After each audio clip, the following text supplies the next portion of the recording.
សំណួរល្អពីប្រិយមិត្តយើងគាត់សួរខ្ញុំថាហេតុអ្វីបានជាលោកដូណាល់ត្រាំមិនហាមឃាត់ការប្រើប្រាស់ A16 ដែលសៀមបានយកមកឈ្លានពានធ្វើឲ្យជនឆ្លូតត្រង់បាទប្រជាជនស៊ីវិលរបស់យើងនៅកម្ពុជា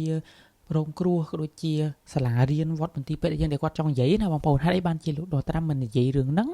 ហើយទៅលើកពីអំពីបញ្ហាមីនយកមកនិយាយទៅវិញខ្ញុំសូមជម្រាបបងប្អូនមហាជនទាំងអស់ថាបញ្ហាព្រំដែនលើកនេះគឺមិនមែនជាបញ្ហាធម្មតានោះទេហើយបញ្ហាលើកនេះខ្ញុំបានបញ្ជាក់ច្រើនដងហើយវាមិនមែនជាការបង្ក្រាបឧក្រិដ្ឋកម្មឆ្លងដែននោះទេអញ្ចឹងវាខុសអំពីអ្វីដែលជាការយល់ឃើញរបស់ក្រុមប្រឆាំងមួយចំនួនហើយផ្ទុយទៅវិញសង្គ្រាមលើកនេះគឺវាពាក់ព័ន្ធជាមួយនឹងផលប្រយោជន៍បែបអន្តរជាតិតែម្ដងណាបងប្អូនអញ្ចឹងចូលដល់ចំណុចថាហេតុអ្វីបានជាលោកត្រាំមិននិយាយពាក់ព័ន្ធជាមួយនឹង F16 ពីព្រោះត្បិតថាអាមេរិកជាអ្នកលក់អាវុធនិងជាអ្នកផ្គត់ផ្គង់អាវុធក៏ពិតមែនអាមេរិកមានសិទ្ធិនៅក្នុងការកាត់ផ្តាច់ប្រព័ន្ធណាមួយមិនឲ្យ F16 របស់សៀមនឹងប្រើប្រាស់បានក៏ពិតមែនប៉ុន្តែមុននឹងកាត់ផ្តាច់ទាំងអស់នេះវាត្រូវការផុសតាងជាក់លាក់ហើយមុននឹងផ្តាច់មិនមែនលោកត្រាំមានសិទ្ធិនៅក្នុងការសម្រេចតែម្នាក់ឯងទេវាត្រូវការការអនុម័តអំពីស្ថាប័នរដ្ឋាភិបាលនិងរដ្ឋសភារបស់អាមេរិកដែលត្រូវអនុម័តរួមគ្នានៅក្នុងការបញ្ឈប់នៅប្រព័ន្ធទាំងអស់នេះណាបងប្អូនត្រូវយល់កន្លែងឲ្យបានទី2ហេតុអ្វីបានជាលោកដូណាល់ត្រាំមិនដាក់ទណ្ឌកម្មបែបផ្លូវការទៅកាន់ប្រទេសសៀមបើទោះជាគាត់បានដឹងថាសៀមជាអ្នកឈ្លានពានកម្ពុជាយ៉ាងណាក៏ដោយបងប្អូនត្រូវដឹងថានៅលើពិភពលោកនេះសពថ្ងៃច្បាប់គេដាក់នៅក្នុងទំព័រទី2ប៉ុន្តែសិទ្ធិអំណាចគឺគេដាក់នៅទំព័រទី1ផលប្រយោជន៍និងសិទ្ធិអំណាចគឺត្រូវបានជាអតិភិបចម្បងសម្រាប់ប្រទេសគេអញ្ចឹងមុននឹងគេជួយយើងគឺគេមើលផលប្រយោជន៍សម្រាប់ជាតិគេសិនអញ្ចឹងត្រាំមិនអាចនិយាយដាក់ទណ្ឌកម្មសៀមជាក់លាក់បានទេពីព្រោះសៀមគឺជាសម្ព័ន្ធមិត្តរបស់អាមេរិកសៀមមានតួនាទីធំនៅក្នុងការទប់ស្កាត់ឥទ្ធិពលនៃការជិតជ្រែករបស់ចិនហើយសៀមក៏ជាយុទ្ធមិត្តនៅក្នុងការធ្វើសមយុទ្ធយោធាជាមួយនឹងអាមេរិកផងដែរបើសិនជាសៀមបើសិនជាអាមេរិកហ្នឹងដាក់ទណ្ឌកម្មចំទៅលើប្រទេសសៀមអញ្ចឹងអាមេរិកក៏មានការព្រួយបារម្ភដែរខ្លាចសៀមហ្នឹងនឹងងាកទៅអោបជើងចិនដែលវាធ្វើឲ្យអាមេរិកហ្នឹងបាត់បង់ផលប្រយោជន៍ពេលខ្លះបងប្អូនកុំគិតថាអូឲ្យតែប្រទេសមហាអំណាចហ្នឹងគឺដឹងតែប្រទេសតូចៗគេអណប់អត់ទេណាបងប្អូនយើងត្រូវដឹងថាសៀមក៏វាជាប្រទេសមួយដែលធំដែរ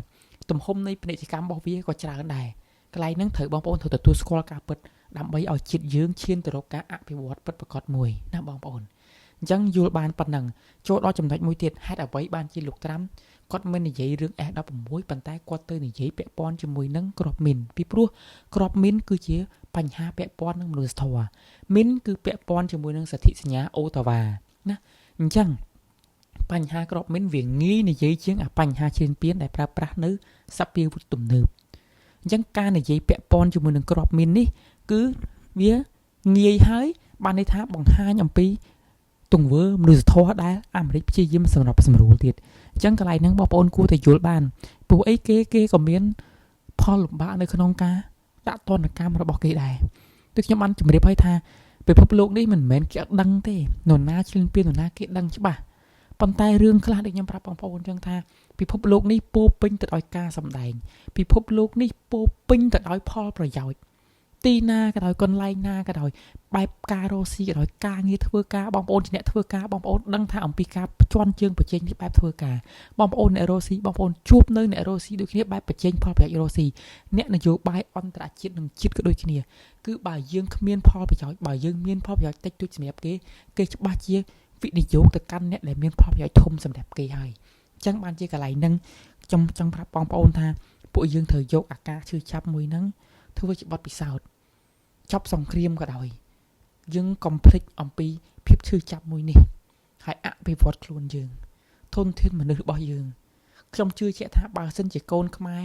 គាត់ងាកមកការសិក្សាស្រាវជ្រាវជ្រោមជាតិរបស់យើងអាចមានអ្នកដែលខ្លាំងជាង Jack Ma ខ្លាំងជាង Elon Musk បាទខ្លាំងជាង Mark Zuckerberg ខ្លាំងជាងអីក៏យើងអាចធ្វើបានដែរបើសិនជាកូនខ្មែរធ្វើចង់បើសិនជាកូនខ្មែរចង់និយាយម៉ាត់ពីព្រោះអីយើងធ្លាប់មានអ្នកប្រាជ្ញរបស់យើងសាងដល់ទៅប្រាសាទអង្គរវត្តឯណោះ1000ឆ្នាំជាងមុន មើលលើពិភពលោកនេះមានតែខ្មែរទេដែលសាងប្រាសាទអង្គរវត្តតែតាមរចនាបថស្ថាបត្យកម្មយ៉ាងល្អឥតខ្ចោះបងប្អូនដែលទៅអង្គរវត្តបងប្អូនបានសិក្សាបងប្អូននឹងដឹងហើយគឺការសាងសង់ប្រាសាទរបស់យើងមួយគឺខ្លាំងជាងបច្ចេកវិទ្យាអ្នកប្រាជ្ញសម័យបច្ចុប្បន្នទៀតគឺលំអិតបំផុតអញ្ចឹងរឿងអីដែលកូនខ្មែរមិនអាចធ្វើបាន